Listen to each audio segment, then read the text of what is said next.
Hello and welcome to the University of Science and Technology McShane, where we have gathered today to discuss the opportunities and challenges that international hotel brands may have when entering the Russian market. McShane is wonderfully located in the very center of Moscow, next to the legendary Gorky Park, and only 20-minute walk away from the Red Square and the Kremlin. And we are well aware of the fact that its location is one of the factors why prospective students choose McShane for their future place of study. But not only Russian students. About 25% of all the students here are international, coming from over 80 countries in the world.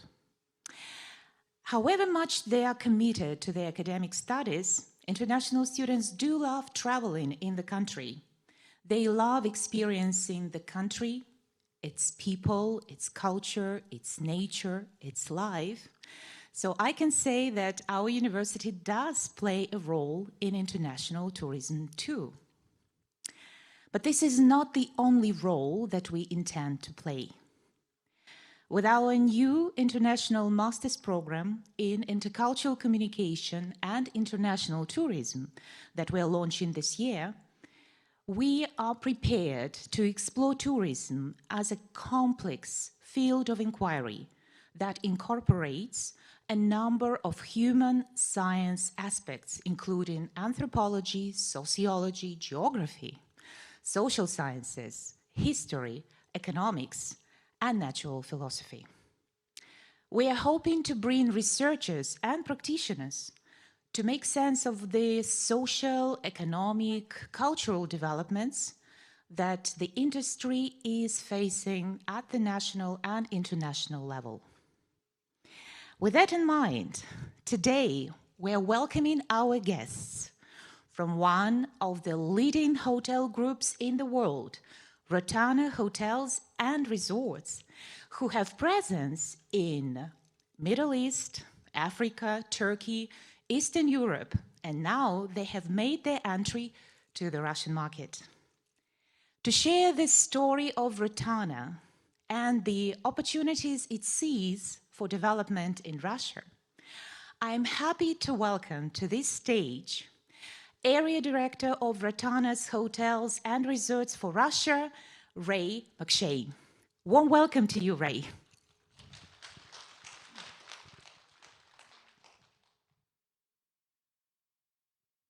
Thank you very much. Gosh, big screens. Okay. Good afternoon, everybody. Thank you very much. And firstly, I'd like to say how much I appreciate the warm welcome.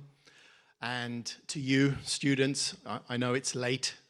It's probably your last lecture of the day, but I promise for the next 25 minutes or so, I will hopefully take you on a journey to give you a little bit of an idea of some of your futures. So sit back, relax, enjoy, and I'm very happy to take questions afterwards. Okay, Rotana Hotels and Resorts. First part, I want to tell you a little bit about the company. Now, before I go any further, I'd just like to explain to you about our logo. Anybody know what that is? Anybody can tell me what that looks like? Anyone? There's no prize. Anybody can tell me? It's a palm tree. It's a palm tree. For those of you that have maybe been to the Middle East, palm trees are everywhere. But palm trees are significant because they, in ancient times, they were places of refuge, places of, basically places to rest for the Bedouins which traveled across the deserts and reached an oasis. So the symbolism of our logo is all about an oasis of relaxation, of safety, and of basically enjoying yourself and realizing that this particular palm tree, in other words, our particular hotel, is where you can feel safe and secure. These two gentlemen here, Their story goes back. This is the beginning of Rotana. These two gentlemen here met in 1978. Our founder on the left and our co-founder on the right. There's a long story of how they reached to create Rotana. But Rotana began as a company in 1992. Now, for some of you who are wondering how these paths merged together, I would just like to tell you that the gentleman on the right-hand side, his name is Mr. Selim Elzir. Mr. Selim Elzir, before he became the co-founder of Rotana, he was a chief steward in the New York Waldorf Hotel. And he built, in 30 years, a company, beg your pardon, he built a company which is now over 100 properties. So people can start small. So your dreams may start small, but please remember, dreams do happen. And I'll explain a little bit about that later. We have one name, Rotana. We have 6 brands. Now, those of you who are obviously familiar with hospitality, there are many global brands, and there are many sub-brands. We have 6 brands, and we are very proud of our 6 brands. But we have one promise, and this is really where I want you to remember. One promise above all to our clients. Treasured time. Now, I'll explain a little bit about treasured time as we go through the presentation. But just remember that image and what time means to you. So between now and when I present treasured time, just think about what time means to you. So our promise is supported by our brand values. Long term, what does that mean? We want to be a long-term partner for who we're working with. We don't believe in short-term business. We believe in lifetime partnerships because they're the best ones. Innovative. We always challenge ourselves to be creative. Creativity drives everything, particularly in the 21st century. Creativity is the foundation of everything that we do. Friendly. Friendly. Simple. It's an often overlooked concept today. Be friendly. Be warm. And we'll touch on that in a little bit more. Ethical. Ethical. Ethics are fundamental to doing business. So everything we do, every decision we make has to be ethically driven. Are we doing the right thing in sustainability? Are we doing the right thing for our employees? Are we creating the right life balance? Here's a little bit about us. There should be some sound.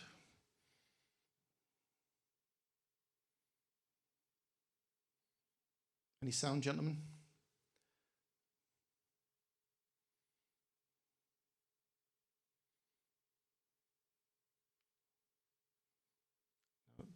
There should be sound.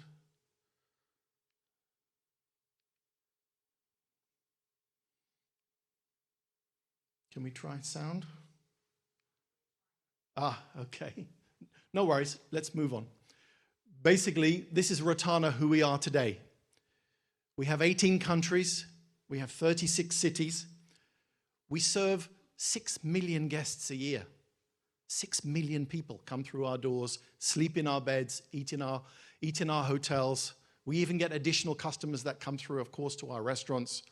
So we're upwards of 9-10 million people who come through the doors of Rotana. We have 50 new hotel ventures. We have 50 new projects live today as we speak. So 50 new Rotana projects around the world in some really exciting destinations. If you can see there, very important, 73% of our guests recommend Rotana to other people. 73% come through our door, sleep, stay, enjoy the Rotana experience, want to come back again. This is an important dynamic for us. A repeat guest is far more valuable than a one-shot guest. And those of you, of course, at your stage of studies know that. This is our world map of where we are at the moment with Rotana.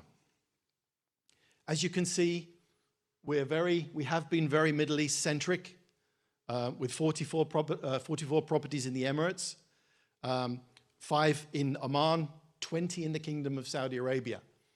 Those of you who are studying international demographics now will know, particularly in hospitality, Saudi Arabia is the new kid on the block in terms of development in the Middle East.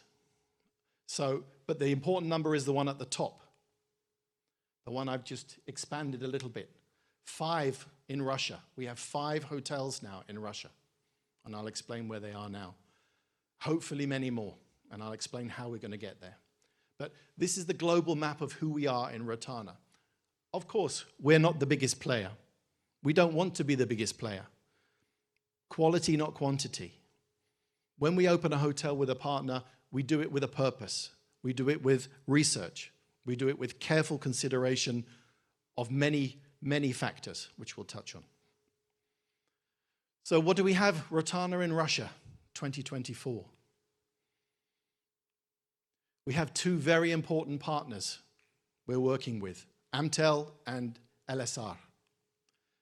We've opened successfully our first hotel, the Edge in Seligerskaya. And we've also opened Edge Vinogradovo, both in Moscow. These are conversion properties, former hotels of another brand, which have become Rotana Edge. Now, there will be a time later on, I'll explain, there will be information available on our brands, but the importance of this lecture is not about the information about the brands. It's about your futures and what you can expect when you enter in the world of global hospitality. So back to Rotana in Russia. Edge Seligerskaya, Edge Vinogradovo. And we have 3 properties coming in Sochi. Yay! Beaches and relaxation and resorts and fun, for those of you that know Sochi. So we have 3 properties coming in 2026, scheduled to be open. So this is the beginning of our footprint. I'm here for a reason. I'm here to develop hospitality projects in Russia. I'm here to expand Rotana's footprint in this region. Russia is by far, for me, the country with the biggest potential in the world to develop new hospitality brands and concepts. This is where we are in Russia at the moment. These are the cities where we're talking to developers and owners about their projects and their properties. Some of these projects will materialize. Some of these will become Rotanas. Some of these will become other brands that we have. But of course, these are not all the cities in Russia. And I will touch on later on exactly what we're doing in terms of how we look at destinations and the importance of feasibility and studying carefully before we enter a city. So there's some exciting cities there. Again, Sochi is already there in yellow. Moscow is already there. Hopefully, by the time I come back here, there'll be quite a few more yellow cities colored there with actual Rotana properties. We've got 10,000 rooms coming. We've got 27 new cities coming to our portfolio. Now, the reason I'm telling you this is so I want you to understand our future, because we look for talent for our future. It's all about forward planning. So 10,000 rooms have to be managed. They have to be serviced. They have to be strategically positioned commercially. So that's a big footprint coming. And that all needs human resource. That all needs talent. Where does the talent come from? Globally, we have, you can see here, we have 10,000 plus staff. Of course, again, there are bigger hotel companies than us, but we are still ultimately a family-driven business, and that means a big difference. We show that care and that focus on the employee in all our exercises, in everything we do. So our core asset, and you'll hear it 100 times from today in different companies, different lectures, our core asset is our people. But for us, it actually means something, because ultimately that's our biggest foundation of the house that we've built, is our people. We can put a hotel anywhere, but if we've got the wrong people running it, then it's a recipe for disaster. So the selection process, the careful crafting of the individuals, and the future of the business is dependent on the core asset, which is the employee. The Rotana team, as you can see there, 100 plus nationalities. Yes, we have lots of Russian nationals working for us. We have lots of Central Asian nationals. We have lots of Asian staff. We have lots of Europeans. We cover the globe because that's the client base. So we have multiple languages in our hotels. So the client who walks in from X country is far more comfortable when he has an engagement or she has an engagement with a fellow national in their own language. And our employees wear language badges to highlight that as well. Another number I just want to point out to you there, 240 hours of training. Now you may say, wow, that doesn't seem much. But that is a lot of training. And the reason why, that's a minimum amount of training. That's mandatory training that we provide our employees. They can't do anything. They can't go to the floor without having mandatory training. We don't let our employees near our customers without mandatory training. We have 25 corporate training programs throughout our company. We have fast-track corporate programs for our trainees. So we take selected management trainees from around the world and we fast-track them through Rotana. And we'll share more information on that with you later on. I have plenty of information for you. Awards, you're only as good as your last award, ladies and gentlemen. I know it's a lovely picture, lots of statues.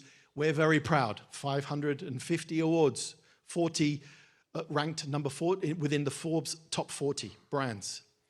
Of course, we're very proud of that, but we're only as good as the last award and of the person who helped us make it, which is our employees. So whenever you win an award, be proud of it from that day. But the next day, wake up and realize it has to start again. There has to be a hunger. And this is what we do in our business. Back to treasured time. Now, this is the foundation of who we are. Now, I'm not sure how the translation works, but treasured time is time which is valuable. Time, everything we do has a value to it in terms of time. We have value time for our guests. So what does that mean? We respect that their time is precious. Read that again. We respect that their time is precious. When the guest arrives into the hotel, they have a finite time for their experience. We want to give them the full benefit and the full value of that time. We identify that that's precious. We communicate. We say to the guests, thanks for sharing with us. Thanks for giving us the time. Thanks for giving us the opportunity. We promise we'll do everything to ensure that their time with us is considered valuable. We want the guests to leave the hotel feeling, wow, that was a great experience with Rotana. I can't tell you how many times I've left a hotel where an employee or I've walked out the door and I've just been ignored. That for me is the biggest sin in our business. When a guest walks out of the hotel and there's no engagement. And it doesn't cost anything. Our colleagues, so the people we work with, we acknowledge the value of their time. People are coming to give their time. We recognize they have chosen to spend it with us. And we promise that the time spent with Rotana will be valuable to their career. This last one is super important. They're coming to us for a reason. They want to build a career with us. We respect that. We have to encourage that. We have to take the unshaped clay and make it into a statue, develop it into something which the individual feels that they have value assigned to it. So the time with Rotana, whether it's 1 year, 2 years, 1 month, we have to make it count. For owners and partners, so people that we do business with, we treasure the past while looking forward to the future together. So we treasure what we've done with them already, and we're always looking forward to doing more things together. We acknowledge what we've achieved. So guys, we've done a great job so far. What can we do more? And we always make time to listen. Now, if anything in hospitality I feel very strongly about, it's the ability to listen. Some of you can hear me, but how many of you are really listening? And when you're managers and when you're directors in your own businesses, remember the difference between hearing and listening. Quickly, part 2, Rotana in Russia. So, alluding to the first question. Where did we focus our business approach? And what was our path to success? So our business approach, very simply, strategic market analysis. We needed to come to the market prepared. We needed to do feasibilities. We needed to understand the demographics of Russian tourism. We needed to understand where the key markets were. Key partnerships with local entities, such as the ones I mentioned before, Amtel Properties, who are our strategic partner in several hotels. LSR Group, again, large national players with good position in the market, well established, and opportunity to build for the future. Customized service offerings. What do we mean by that? We mean tailoring our product to the market, doing things that the Russian market will acknowledge has been tuned for their requirements. Adaptation of the brand image. That simply means making sure that the Rotana image is the same and the experience of the client is the same as if a client goes to Abu Dhabi or they come to Seligerskaya. That first impression, that food and beverage experience is the same. For example, that the breakfast experience, if a client has just been on vacation in Dubai, they come back to Moscow, they have the same breakfast experience in Seligerskaya. This is what I mean by the adaptation of our image. Just because we're in Russia, it doesn't mean to say that we should change our perspective on the expectations of the customer. Regulatory compliance, straightforward. Doing business in Russia, like every country in the world, has its challenges. We need to comply. We need to follow specific Russian regulations. We cannot bring our regulations and our guides to Russia and expect them to be followed. We have to understand the local. So, for example, when you're building a hotel, Russian code regulations, Russian processes, they have to be incorporated. So they may be different from international standards, but we're here in Russia. So this is all about compliance. The path to success, and again, I'm doing this very quickly, and I can elaborate more later. Uncompromising Rotana service. Now, this is a really important one for me. Uncompromising Rotana service. Don't compromise. We tell our general managers, don't compromise on the service. Rotana have a standard. We expect our general managers to lead by that example and deliver those standards, no matter if it's in Abu Dhabi, Moscow, Sochi, New York, Algeria. Doesn't make any difference. We will not compromise on our service standards. The expectation has to be the same. The customer is always the priority. Please carry this sentence with you for your whole career. There is a big misinterpretation of this expression. Customers are not always right. Yes, they are often wrong, but those customers will never come back if you enforce and prove that they're wrong. We don't want to tell them they're wrong. We want to make them feel as if, even though they're wrong, they're still the priority, and we still want them to come back, and we will correct their thought process. So a customer lost is a customer lost forever. So please remember, they must remain your priority, whatever level. Efficient management processes. So that's common sense. Efficient management process, lean and mean. Manage your resource well. Look at what you're doing. Look at what you're doing with efficiency. Look at sustainability. Look at economies of scale. We have 2 hotels in Moscow. How do we manage those 2 hotels? Do we duplicate the same resources? No. We have cluster roles. We decide to join resources. Brand consistency. Again, it alludes back to the previous point. We have to be consistent in our expectations. Our Russian products have to be the same as our international products. There is no difference. Our edge in Seligerskaya, our resorts, our properties we develop here in Russia have to be consistent to the rest of our products globally. There is no compromise. Cost optimization, common sense. When you're doing well, people tend not to focus on cost optimization. The best time to focus on cost is when you're doing well, not when it's too late, when you're underperforming, when you're looking at ways to save money. Look at ways to save money during the good times. Trim the fat is the expression. This is an important slide for me, to you particularly. It's a good time to be in Russian hospitality. Believe me, I am so happy to be here, and I'm so delighted that there's a good attendance today, because it means to me that the future is bright. And why is it bright? Russian hospitality is going through major positive dynamic change at the moment, for all the reasons you know. Transformation of product, services, technology, processes, and expectations. Things are changing, but it's exciting. It's difficult, but it's exciting. And there's opportunity for the people, for the product, for the country. And now is the time to take advantage of that. With the government support and focus on development and promotion of the national tourism infrastructure, this is a major opportunity moment for the country.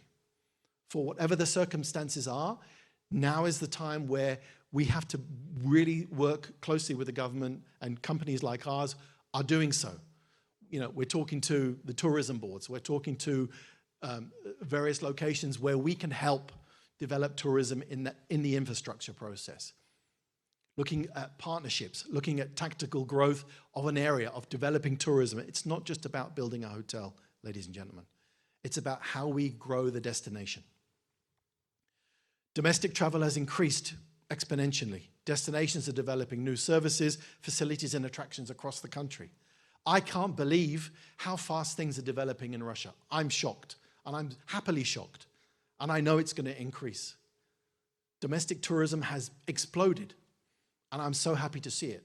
But there has to be a concerted effort to develop in such a way that we can maximize on this opportunity. International inbound tourism is changing. Your markets are changing.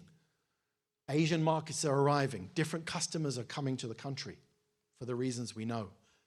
Customers are customers. How do we develop those new markets? How does the hotel team, you know, Alex, the general manager who you'll meet shortly, his sales and marketing team are now in Shanghai, are now in Bangkok, are now in international destinations, which formerly were not a priority. But now people are changing. Travel is changing.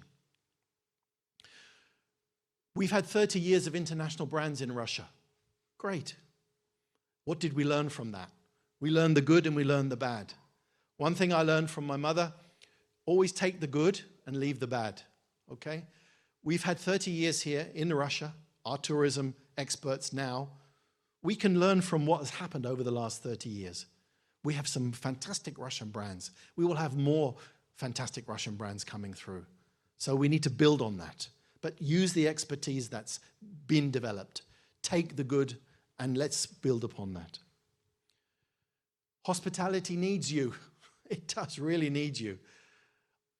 Alex will tell you from his own experience, and I've seen in my short time here, we are desperate for people. We are desperate for good quality people.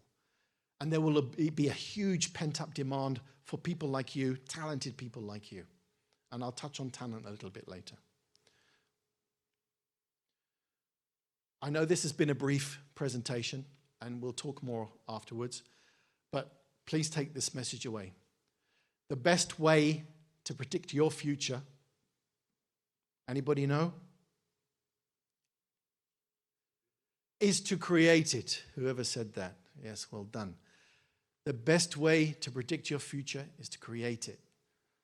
Ladies and gentlemen, I'm Irish. This is a shamrock. Some of you may already know what that is, because we recently had St. Patrick's Day.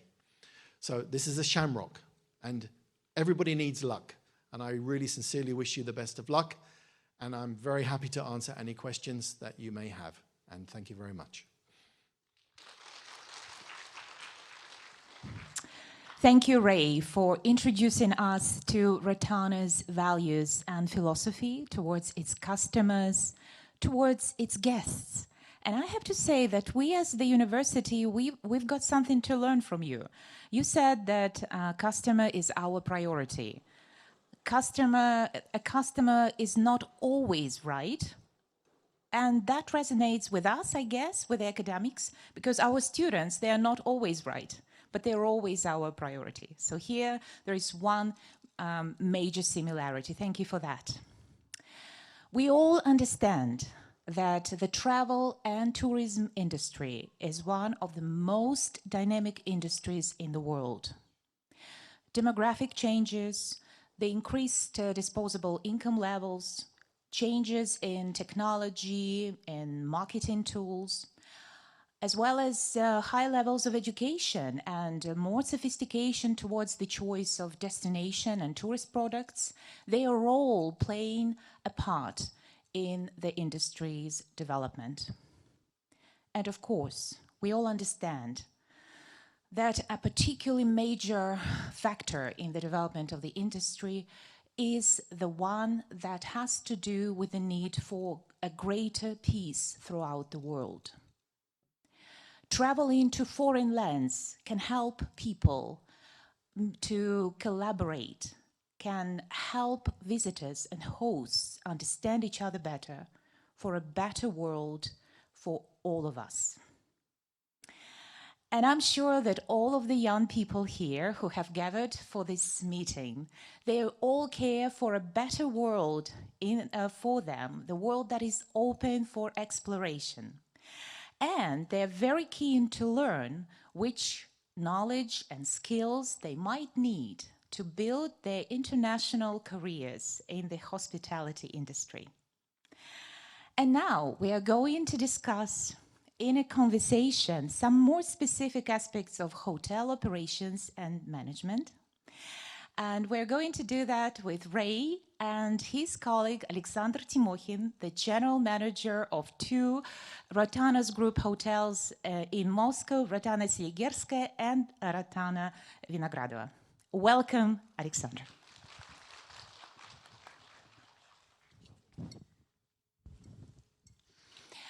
And as truly versatile and multilingual audience as we all of us are, we're going to have this conversation in both English and Russian. So my first question to you, Ray. So what approach does Rotana take when it does business in different regions and different cultures? Does it localize? Does it keep it global culture throughout? What is the take of the company? Hello? Okay, sorry. This is a very interesting question. Rotana, we're a global company. We have hotels all over the world. But we have two approaches. We think internationally and we act locally. It's very important to understand that when you're carrying the responsibility of a brand into a new country, it's a fine balance between delivering the brand experience and understanding the local culture and the importance of how your brand will be interpreted by the local culture. Hotels, tourism, the leisure experience is interpreted differently between countries. So when we enter a country, we look very carefully at the cultural elements of tourism, what makes a country tick, the importance of hospitality within the culture. Certain cultures, for example, have very underdeveloped hospitality processes. Other cultures, other countries are quite advanced. So when we enter a market, we really firstly have to understand where we're going. We really have to do our homework. We certainly can't apply a cut and paste approach to, because we're Rotana, we come in and this is the way it is. It's almost like the chicken and egg. You really firstly, when we came to Moscow, and actually you might be surprised to know, we've been here 16 years. And you think, well, that's odd. We've had a sales office here 16 years, selling outbound from Russia to, of course, the Middle East. So we've built up in those 16 years a solid relationship, a knowledge of the Russian customers. We have almost 9% of our customers in the Middle East are Russian nationals. So a lot of our customers that come to our hotels are nationals arriving to the Rotana experience. So you learn, you pick up. You understand what it means to have a Russian guest in your hotel and their expectations.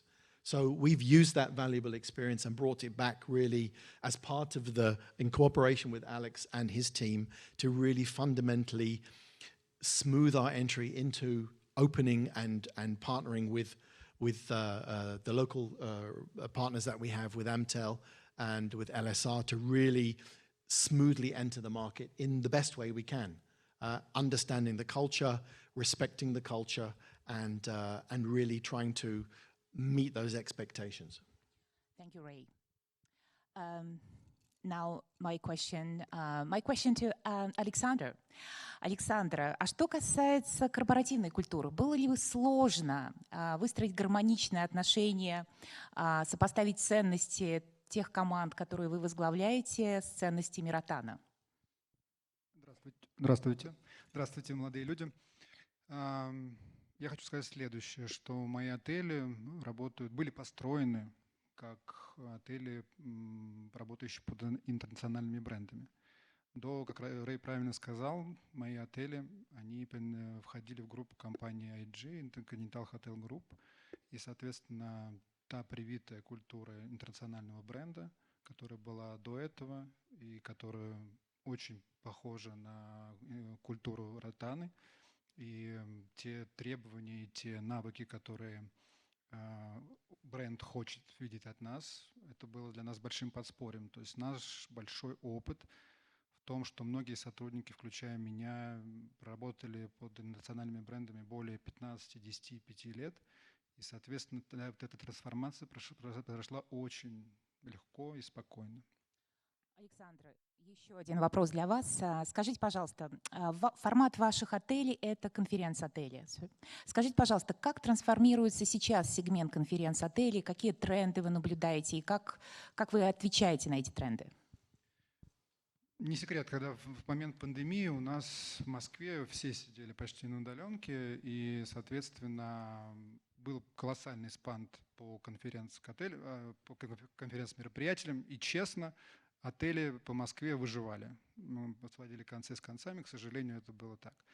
Но с момента, как в один прекрасный день у нас закончилась пандемия, компании, и очень рад, что это российские компании, понимали, что необходимо обучать своих сотрудников. Это большие компании, и они начали проводить мероприятия в большем количестве, чем даже допандемийное время.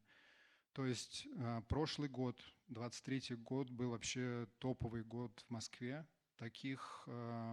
Такой загрузки в отелях Москва не знала со времени ФИФА. Да, то есть колоссальные. Все компании наши, имеются российские и иностранные, которые остались у нас, они понимают, что вкладывать в персонал, вкладывать в развитие бизнеса – это хорошее подспорье для развития, для получения дополнительной прибыли. Поэтому у нас мест нет, вот так вот я могу сказать. Загрузка залов 85%. Получается, что организации и компании почувствовали ценность в том, чтобы проводить офлайн мероприятия, используя для этого площадки отелей. Да, совершенно верно, потому что онлайн-мероприятие, оно немножко не хватает души, если мы понимаем.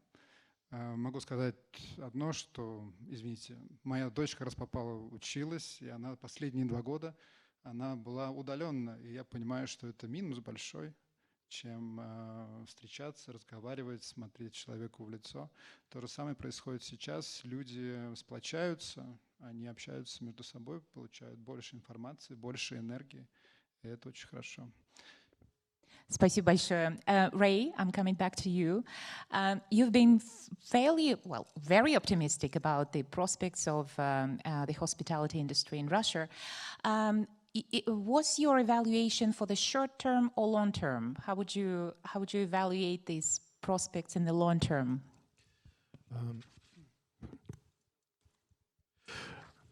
Okay. I think as a foreigner, you have a very different perspective. I have maybe a different take on the short and long-term opportunities here. I don't see the difference. For me, it's about term. It's about opportunity for the future, be it short-term, long-term.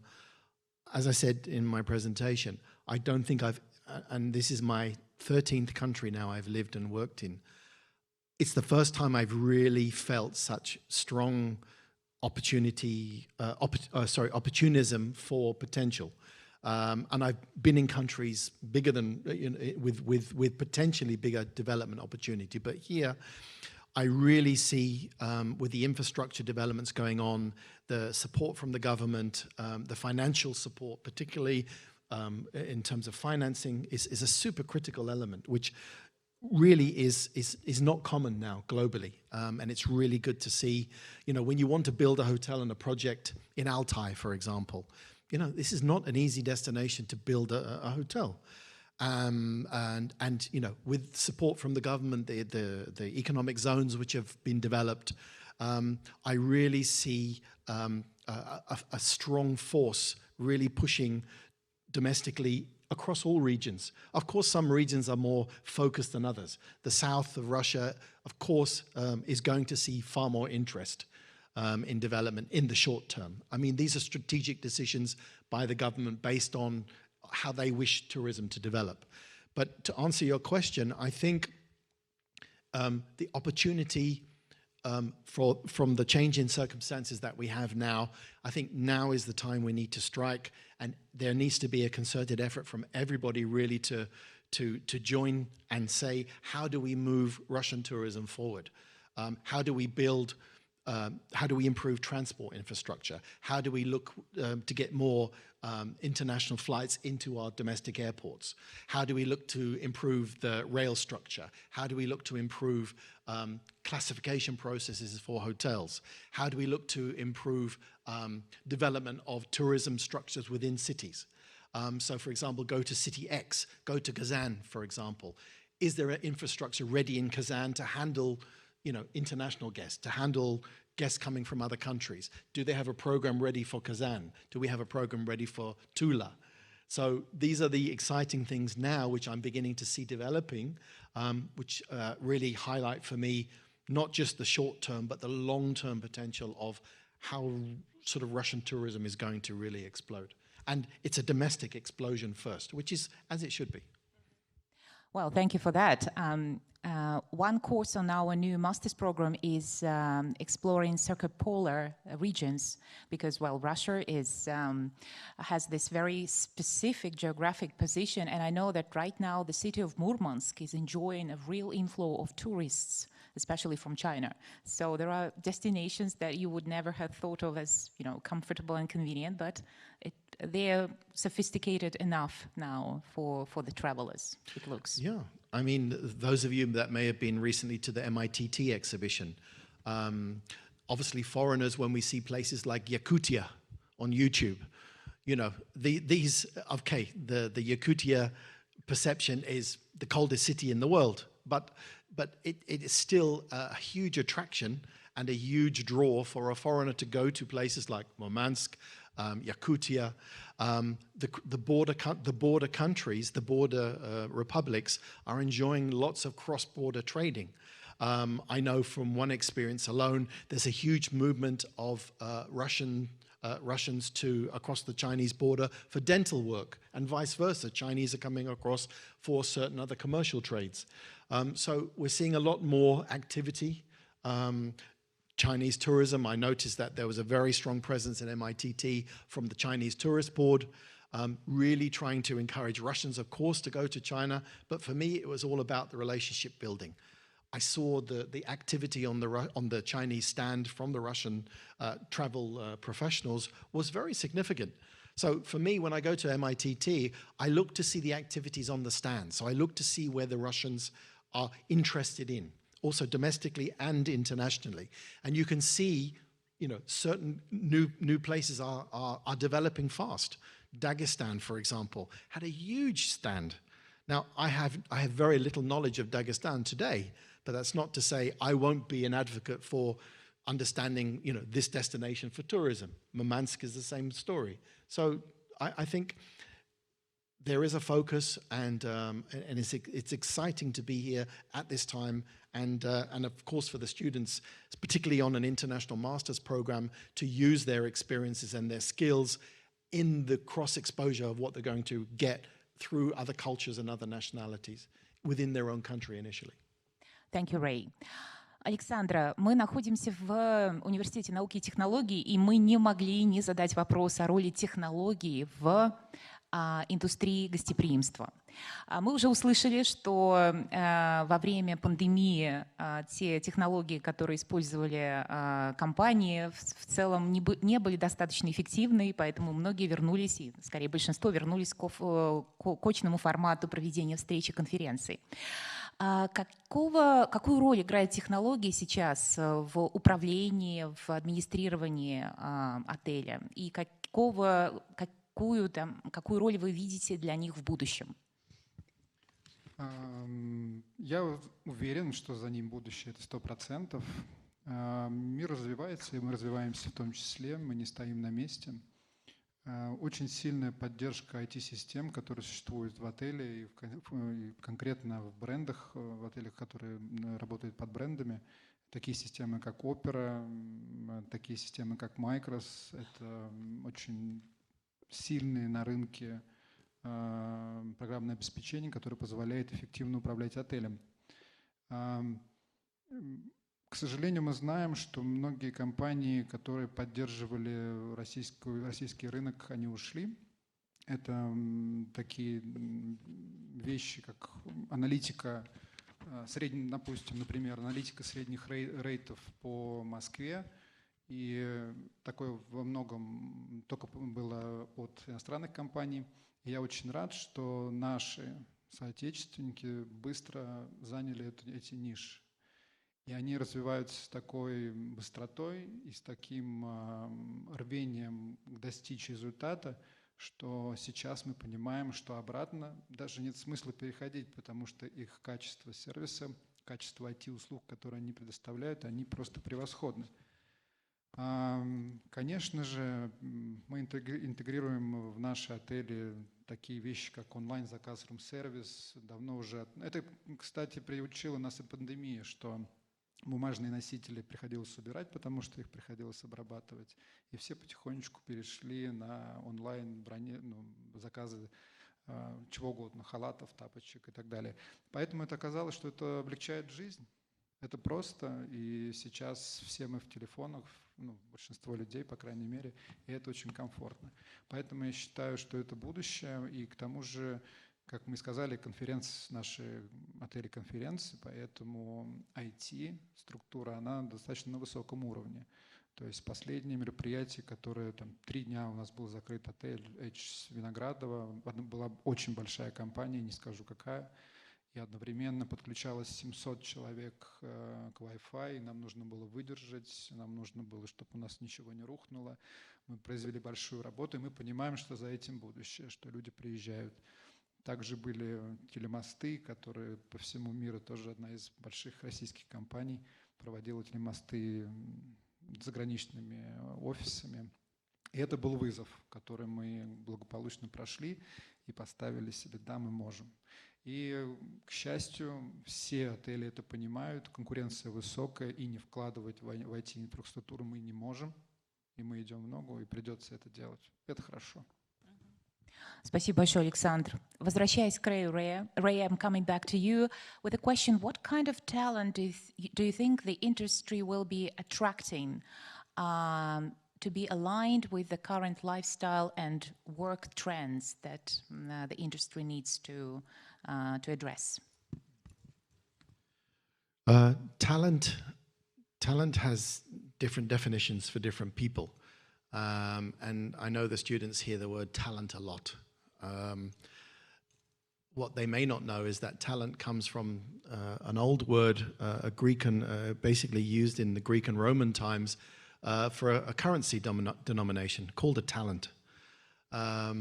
So talent is about, for me, it's about human currency. It's about the value of people. Everybody has expectations of an employee. Everybody wants a bubbly personality. They want street smart. They want strategically savvy. They want empathic. They want emotionally intelligent. These are all, of course, we all ascribe to finding employees like that. Somebody who can walk into a hospitality environment and be Miss or Mr. Perfection. These people are very few. I don't believe you are born to be a hospitality person. I think you are nurtured to be one. Yes, you can be empathic. You can want to help, but you can help in the wrong ways as well. Proper training, proper education in hospitality really shapes you really to understand culturally what it means to engage in the world of hospitality.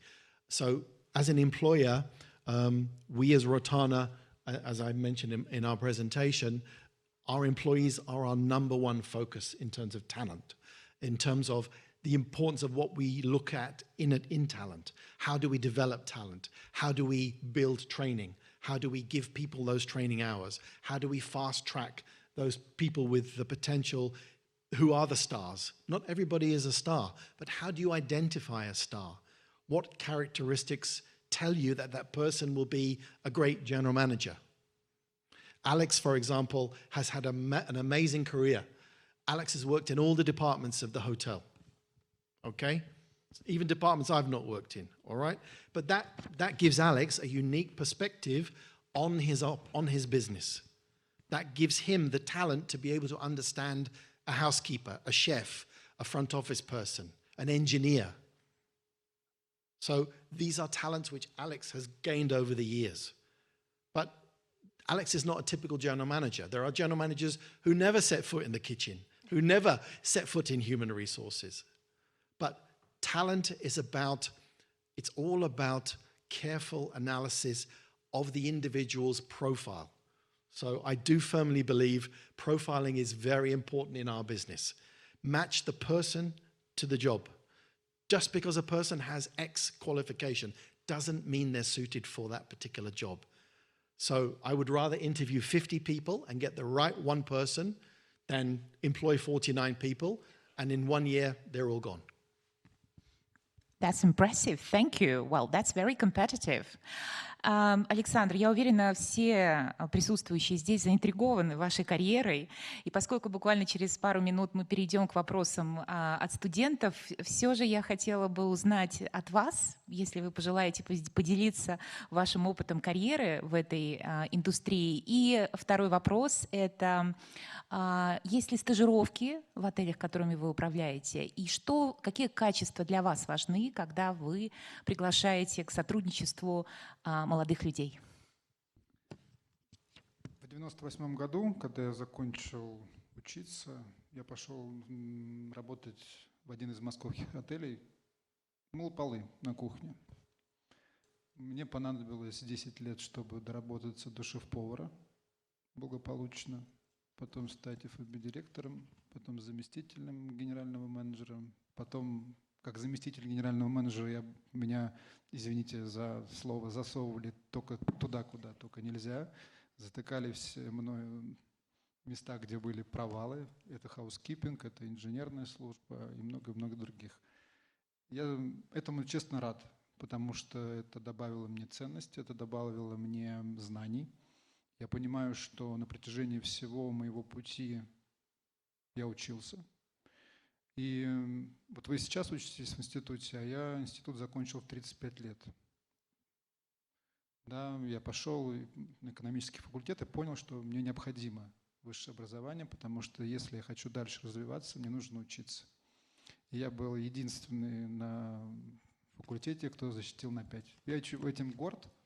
Это было для меня сложно, потому что приходилось работать и учиться. Но вкладывание всех знаний – это большое приобретение для нас, для всех. Что касаемо вашего второго вопроса, что у нас есть? У нас в отеле есть много. За прошлый год 20 студентов из разных абсолютно колледжей, институты начали у нас работать. Кто-то учится и работает, кто-то дождались все-таки, когда закончит. Здесь присутствует Наталья Евстифеева, которая сейчас меня снимает. Вот она плешка. Да, когда-то давно пришла она к нам студентом, да, а сейчас возглавляет почти целый департамент, поддепартамент sales и маркетинга.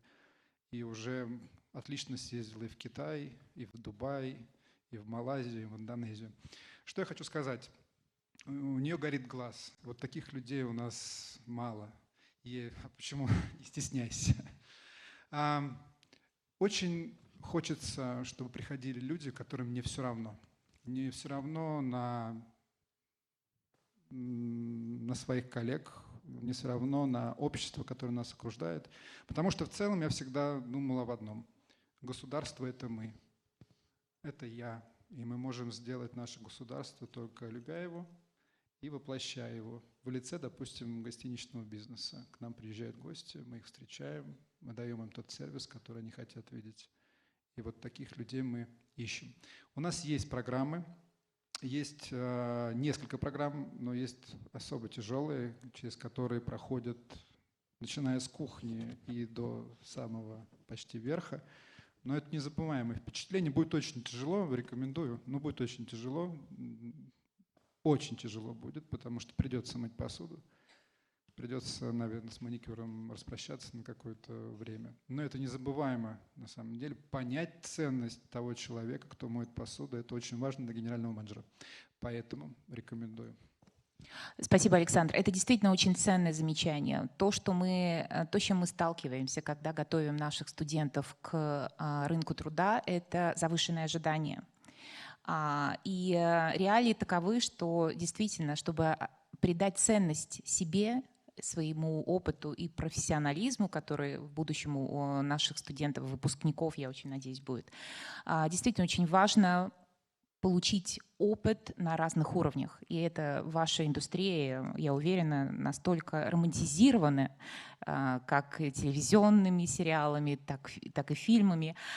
И, возможно, не всегда показывает то, на чем на самом деле строится успех, на вкладе тысяч и тысяч сотрудников по всему миру, которые вкладываются в репутацию. Вы абсолютно правы. Я прошу не бояться, потому что я продавал видеокассеты возле метро. Вот Юлия Константиновна, директор отдела продаж, стояла в костюме пылесоса возле какого-то метро давно.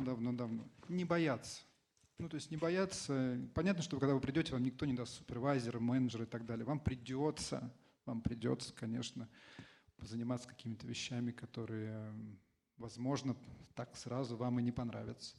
Но все с чего-то в жизни начинают. Вспомним себя всех, все с чего-то когда-то начинают. Поэтому, что важно, чем раньше вы начнете, тем быстрее достигнете вы своей цели. Задумайтесь об этом сейчас, сделайте тот самый выбор.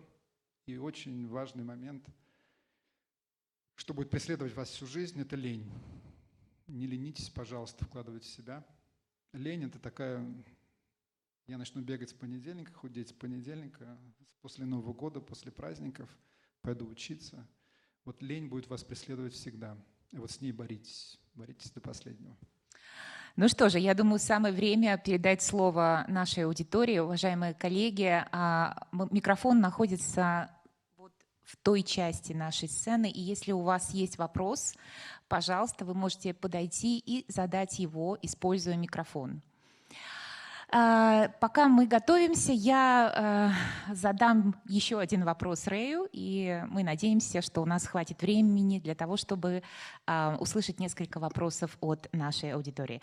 Ray, while the students are getting ready with their questions, I still have a question for you. So what is your personal experience of Russia? Have you been traveling a lot, and what are your favorite destinations? Okay, well, yeah, this is going to be a very strange answer, ladies and gentlemen. In my role as developing hotels in Russia, you would think I've traveled the country and been around and all the republics and been to, Vladivostok, but no. I've been to 2 destinations only. Unfortunately, most of my discussions have happened in Moscow. so far. I've been to St. Petersburg, but I can safely also claim that I've been to Kolomna. Yes, this is the furthest I've been outside of Moscow, unfortunately, apart from St. Petersburg. But I've tried to get to other destinations. But to be frank, it's critical that I'm discussing deals now. Later on, once we sign the deal, for example, in Altai, I will certainly go to Altai to see the project. But my responsibility at the moment is to get the deals done and to work with the developers to cement the relationship with Rotana. And then as they break ground and as they develop the product, I will certainly be delighted to travel further. That's a very wise approach. So you're not helping out the competition, right? Exactly. And I am so looking forward to go to places like Yakutia and Tula and Tyumen and all the places that Alex tells me are amazing. But I only look on the map at the moment. Or I go to MITT and I enjoy talking to the people about their destinations.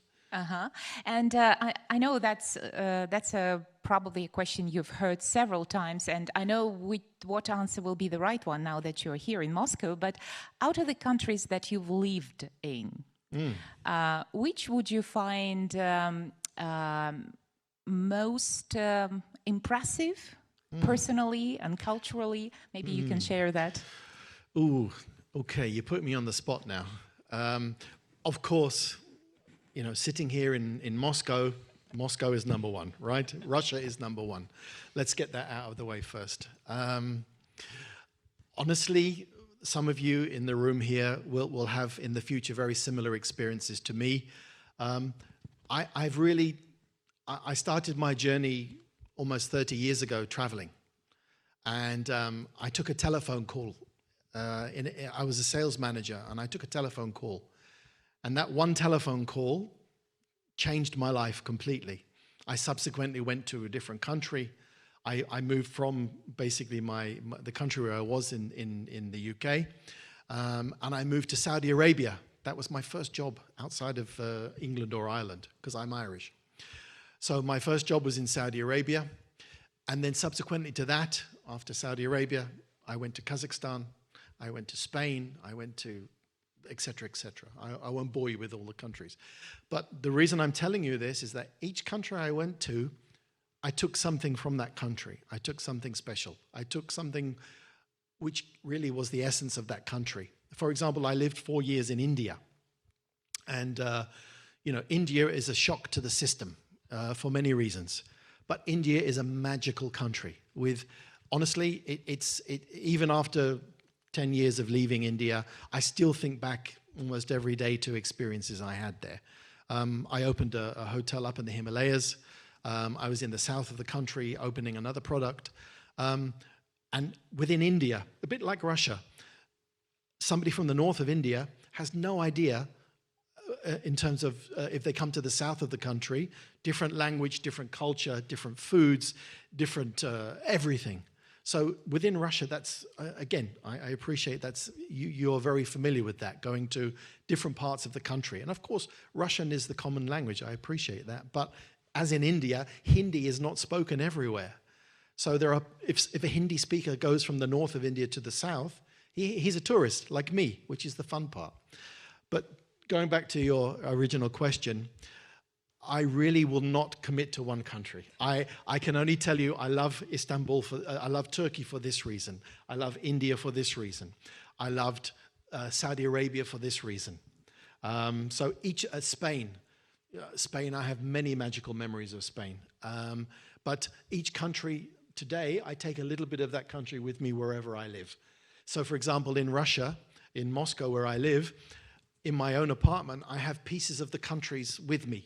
So over my journey, which I've traveled, I have furniture from India, I have something from Turkey, I have something from Saudi Arabia, and it connects me permanently to my experiences. And that's what some of you will, hopefully most of you will do, whether you're domestically or internationally working. It's all about the experience. Hotels are the same all around the world, ladies and gentlemen. We all have the same things we do in hotels. but the magic is really the learning experience of the travel. I started at your age. I was, in my early 20s, and I'm still traveling. I mean, Russia will be my final destination, fortunately. My wife is Russian, by the way. My 2 children speak fluent Russian, thankfully. And I'm here now because I chose and I made a decision to really come and be part of the development of tourism because it has a great future. And I really firmly believe that people like myself owe it to give our experience to help people like yourself, students who are entering into the business, to really give you to support you with the tools that you need to handle international clients and domestic clients to the same standard. Well, thank you. While you were giving your talk, I was monitoring the comments and the questions that the students were leaving in our live broadcast. So I would like to thank everyone who contributed. So my last 2 questions, they've basically summed up the questions that the students were particularly interested in, which is your international experience, as well as the career. Or what are the first steps to take in the hospitality industry? So with that, I would like to thank our guests for being here today with us and helping us understand the opportunities and challenges that international brands are having and have to embrace when they enter the Russian market right now, the market of hospitality. I'm very hopeful that the young people here now see more opportunities for their international careers in this industry. And on behalf of the audience and on behalf of all our colleagues, we wish Rotana every success in your work, both in Russia and elsewhere, wherever you choose to be. Thank you so much indeed. Спасибо большое. Спасибо большое.